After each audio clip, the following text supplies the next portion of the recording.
ఇక్కడికేమో ఊరికి వెళ్తున్నామని మొత్తం బట్టలు అయితే సదురుకుంటున్నానండి బ్యాగ్లో. రేపైతే బయలుదేరుతాము ఊరికి.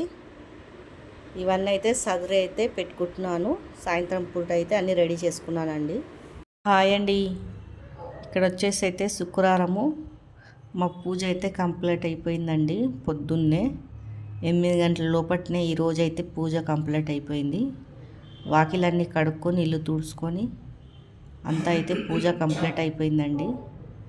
ఎందుకంటే ఊరికి వెళ్ళేది ఉందని తొందరగా లేచానండి.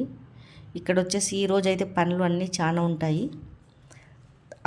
ఏమేమి వండుకోవాలో తీసుకొని పోవాలి కదండి ట్రైన్కి. అందుకైతే వంట అయితే మొదలు పెడదామని ఇక్కడ వచ్చేసి మా దేవుని బాసనలు అయితే తోమిచ్చేస్తున్నానండి మా బాబుకి. దీపం అయితే మా బాబే ముట్టిస్తాడు ఇంట్లో. ఇక్కడ చింతపండు ఉప్పేసి అయితే నానబెడతానండి. నేను కూరగాయలలో పప్పులలో గిట్ల వేస్తాం కదా చింతపండు, కొంచెము ఎక్కువ పెట్టేస్తానండి ఫ్రిడ్జ్లో పెట్టి కొంచెం ఉప్పేసి. ఇట్లా శుక్రవారం రోజు పనికి వస్తుంది. శుక్రవారం బేస్తారం రోజు ఇట్లా దీపం ముట్టించినప్పుడల్లా కొంచెం ఇట్లా పెట్టి తోమితేనే తెల్లగా అయిపోతుందండి. చింతపండు గుజ్జు బాగా నాని ఉంటుంది కదా, దాంట్లో ఉప్పేసినా కూడా మంచిగా ఉంటుంది. తర్వాత నేనైతే గుడికి అయితే వెళ్ళానండి.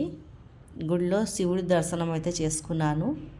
ఇక్కడ వచ్చేసేమో అమ్మవారి పక్కకే ఉందండి, అమ్మవారి దర్శనం కూడా చేసుకున్నానండి. చేసుకొని జరసేపు కూర్చొని అయితే ఇంటికి అయితే వచ్చేసాను. ఇక్కడ మా బాబాయ్ అయితే మటన్ తినాలంటుంటే ఆయన గురించి అయితే తెచ్చుకున్నానండి. శుక్రవారం నేనైతే తినా. ఇక్కడైతే మటన్ కర్రీ అయితే చేసేసుకుంటున్నాను. ఈరోజైతే మొత్తం టైర్డ్, చాలా పనులు ఉన్నాయండి చేసేటివి. ఎవరైనా ఎక్కడైనా బయటికి వెళ్ళాలంటే అన్నీ చేసుకొని పోవాలా, టైర్డ్ అయిపోతాము.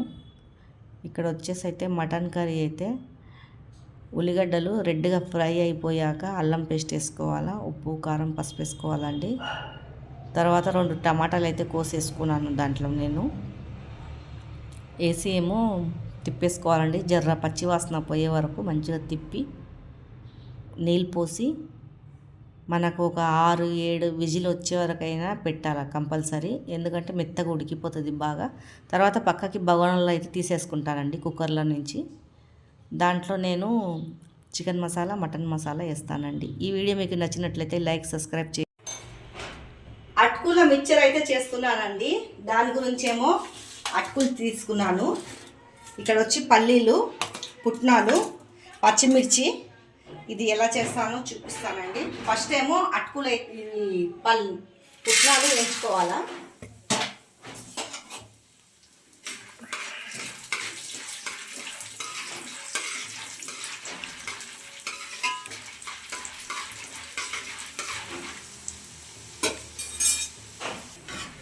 ఇట్లా రెడ్గా ఫ్రై అయిపోయాక పక్కకు తీసేయాలా.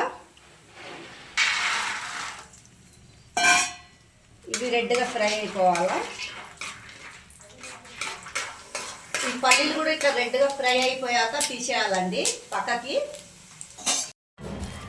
దీంట్లో కొద్దిగా జీలకర్ర ఆవాలు వేసుకోవాలా ఫస్ట్.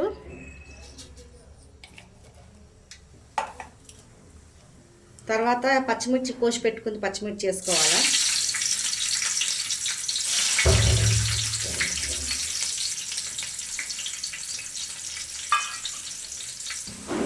పసుపు వేసుకోవాలండి.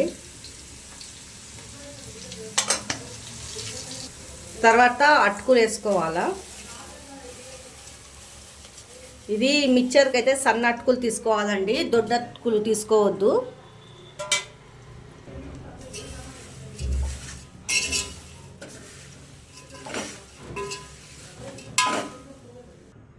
ఉప్పు వేసుకోవాలండి.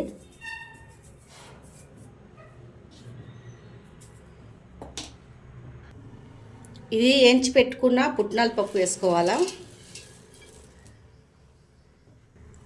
పల్లీలు కూడా వేసుకోవాలండి, కలబెట్టుకోవాలా.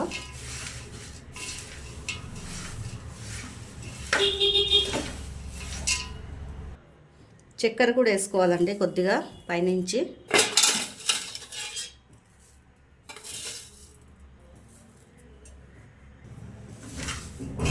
ఇలా చేసుకోవాలండి, చాలా బాగుంటుంది, టేస్టీగా ఉంటుంది. పిల్లలైనా పెద్దోళ్ళైనా మనం ఎక్కడైనా వెళ్తుంటే ట్రైన్లకైనా పనికి వస్తుందండి.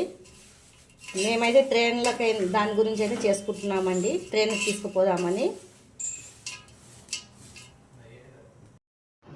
ఇక్కడ వచ్చేసి అయితే మురుకులు కూడా చేసుకుంటున్నానండి. పిల్లలు ఉన్నారు కదా, ట్రైన్కి పోతప్పుడు తింటారని కొంచెం మురుకులు చేస్తామని మురుకులు అయితే చేసేసుకుంటున్నాను. పిల్లలు అవి అడుగుతారు, బయట ఏం కొని కదా.